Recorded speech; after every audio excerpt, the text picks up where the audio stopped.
Assalamualaikum warahmatullahi wabarakatuh. Perkenalkan, nama saya Ani Nurul Agustina dengan NIM L011231124 dari kelas Ekologi Populasi D dan dari Universitas Hasanuddin. Nah, pada video kali ini saya akan menjelaskan mengenai implikasi DNA dengan proses PCR, yaitu polymerase chain reaction. Selamat menonton. Nah, baik teman-teman, langsung saja kita masuk ke teknik polymerase chain reaction, di mana polymerase chain reaction merupakan teknik biologi molekuler yang digunakan untuk memperbanyak fragmen atau segmen DNA secara cepat.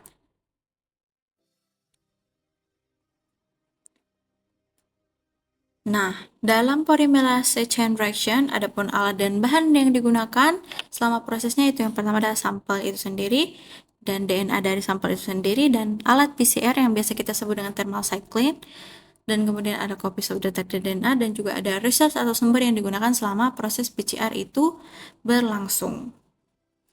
Nah, kemudian kita akan masuk ke teknik polymerase chain reaction dengan menggunakan alat thermal cycler yang menggunakan suhu dalam prosesnya.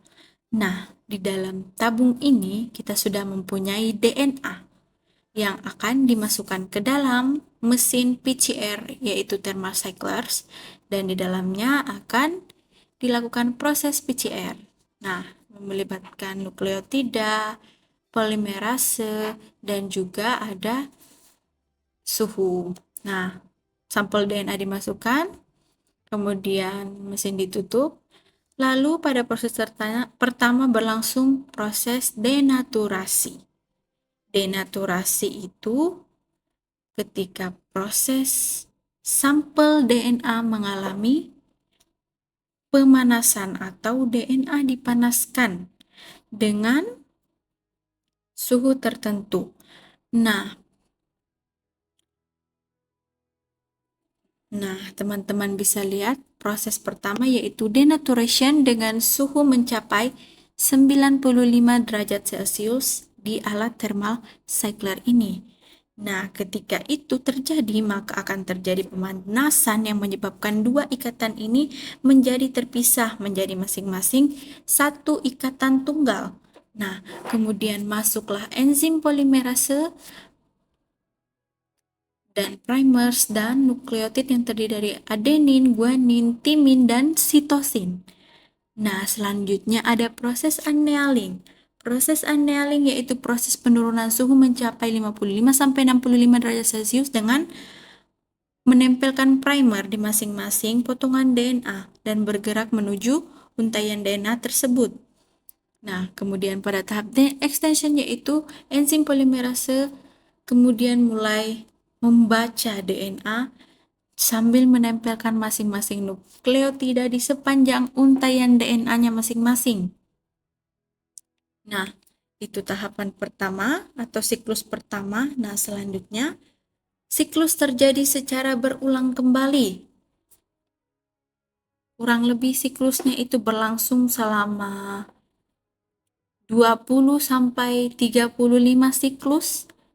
Nah, itu berlangsung selama kurang lebih 4 jam atau 5 jam.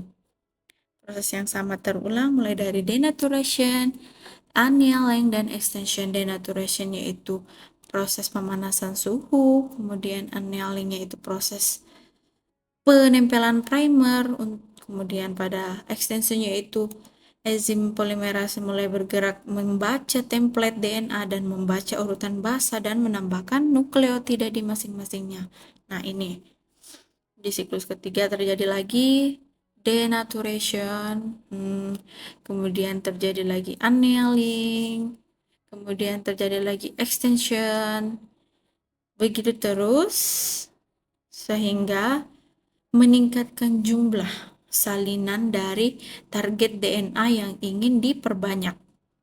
Seperti itu teman-teman, proses PCR ini berlangsung di dalam thermal cycler.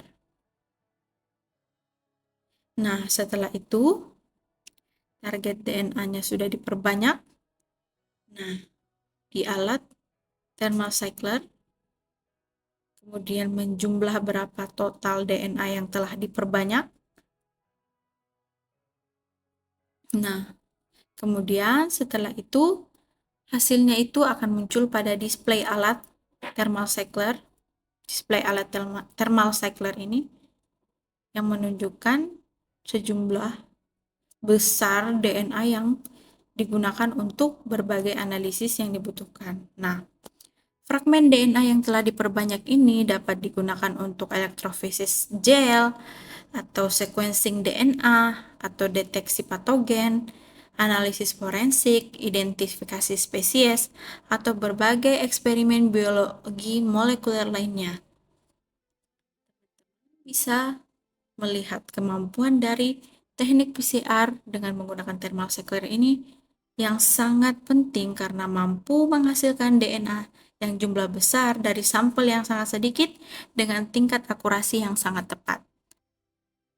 Terima kasih telah menyaksikan. Sampai jumpa teman-teman.